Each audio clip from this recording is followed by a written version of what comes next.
આજે આટલા ધારાસભ્યો બેઠા છે, મંત્રી છે, સંસદ છે, પોતપોતાના વિસ્તારની અંદર ધારાસભ્યની ગ્રાન્ટ હોય, સંસદ સભ્યની ગ્રાન્ટ હોય, એ ઘરના ભૂવા બેહાડેલા હોય તો દોડતા દોડતા નાળિયેર એ થોડું ઘરહામું થાય કે ના જાય?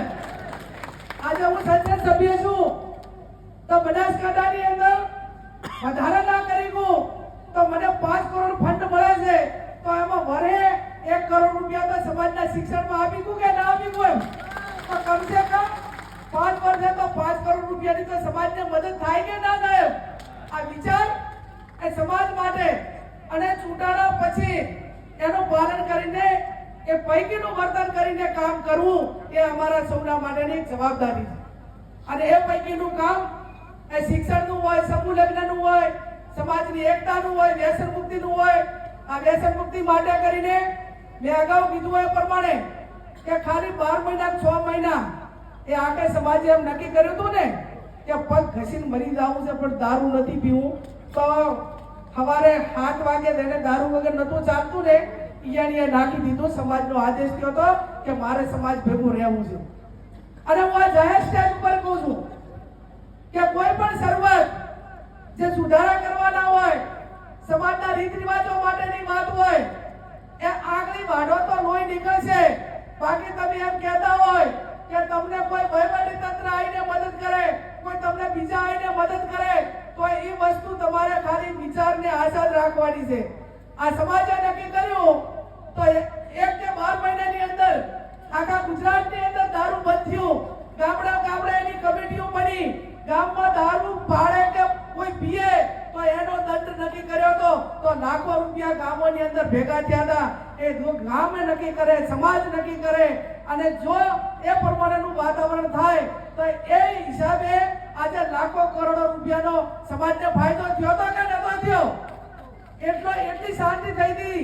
અને બૈરા તો એટલા રાજી થયા હતા કે અલ્પેશભાઈનું હાથે બહુ સારું થાતું કે આ દારૂના ત્રાસમાંથી છોડાય. હવે પાછું એવું ને એવું કરવું પડે છે. હવે પાછું વધારે પડતું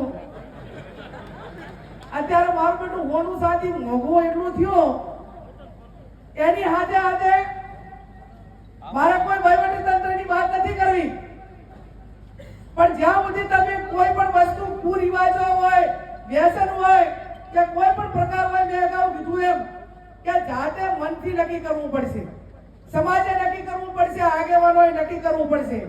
શું તમને પોલીસ આવીને એમ કહે છે કે તમે દારૂ બંધ કરો? તમને કોઈ ડીએસપી કહે છે? કોઈ તમને પીઆઈ કહે છે? તો ઠાકોર સમાજ દારૂ પીવાનું બંધ કરે ને અને આ વ્યસનોમાંથી, બધીઓમાંથી, અમુકમાંથી નીકળી જાય ને તો આ ત્રણના ધંધા રોજગાર ઉપર મોટી અસર પડે. એક પેલી પોલીસ, વકીલ અને આ ડોક્ટર, આ ત્રણમાં તો મંદી આવે ને આવે જ. ભાઈ ખેમાજી, દારૂ પીએ એટલે પાછળ ઝઘડા થાય એટલે પોલીસ કેસ થાય એટલે પાછો વકીલ ગોતવો પડે અને એના વચ્ચે પાછું વધારે વાગ્યું હોય તો ડોક્ટર લાવવો પડે. વાત સાચી ખોટી? આટલા તો બાંધેલા. જો એક જણો દારૂ પીને કઈ કરે તો પછી આ 4 જણાની 4ની પ્રોસેસમાંથી પસાર થવાનું ભાગું ને એમ. આટલા ઠેકાણી દો તારે એનો છુટકારો થાય. એટલે મારી આપ સૌને વિનંતી છે કે આપણે આ 4ના ધંધા રોજગાર કરતા હોય ને બીજી રીતે ધંધા રોજગાર મળી રહે છે. ચાહે વકીલ હોય તો કોકના સમાધાન માટે મળી રહે છે, ડોક્ટર હોય તો એની મેડિકલની સુવિધાઓ માટે પણ મળી રહે છે. પણ આ રીતે વર્ગ વિગ્રહ કરીને, સમાજમાં વેરવિખેર કરીને આ પ્રમાણેનું થતું હોય ત્યારે એને રોકવા માટેની જવાબદારી છે. આજે ઘણા આગેવાનોએ મને સાહેબ કીધું કે સમાજના બંધારણ માટેની જરૂર છે.